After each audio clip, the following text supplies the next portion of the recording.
पण मी स्वतः किती करतो, मला किती वेळ मिळतो खरं करायला, ते मी कधी बघत नाही. आता गेल्या 1 वर्षापासून मी हार्डली काहीतरी 3 महिने मी कंटिन्युअस केलं असणार. 3 महिन्यानंतर माझं स्वतःचं ते डाऊन गेलं. पण ह्या गोष्टीने परत मला रिमाइंड केलं आजच्या दिवसांनी की नाही, ही गोष्ट खरंच मला परत रिस्टार्ट केली पाहिजे. आणि मी तर सगळ्यांना सांगेन की खरंच ही गोष्ट खूप चांगली आहे. आजकाल मेंटल हेल्थ आपण खूप बघतो, पण आपण स्वतःच्या मेंटल हेल्थवरती एवढा फोकस करत नाही. आणि लोकांना त्याचं महत्व आता कळालंय. मेंटल हेल्थचं महत्व तो आता कुठे भारतीय लोकांना किंवा बाहेरच्या लोकांना तो आता कळण्यात आलाय. पण गौतम बुद्धांना किती अनेक वर्षांपूर्वी त्याचं महत्व कळाला होता.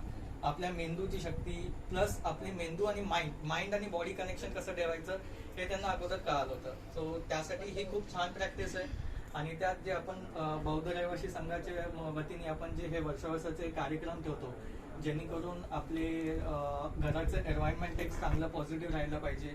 आपण एकमेकांची ओळख होते त्या निमित्ताने. प्लस आपण वंदनेचं जे सूत्रपठण वगैरे करतो, एक खूपच पीसफुल वातावरण होतं. त्याच्याने एक माइंड आणि बॉडी दोन्ही खूप शांत होऊन जातात. आपण कुठे काय धांगडधिंगा करत नाही, काही नाही, एकदम शांत सोज्वळपणाने आपण येतो, फूल वाहतो आणि नमस्कार करून आपण वंदन करून आपण आपल्या जागे बसून आपण मेडिटेशन वगैरे करतो.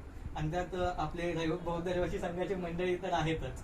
तर ते खूप पीसफुल असतं आणि हे वारंवार होत राहिलं पाहिजे. तेच. आणि सगळ्यांना खूप धन्यवाद आल्याबद्दल. That's it from my end. यानंतर कोणत्या महिलांना आपलं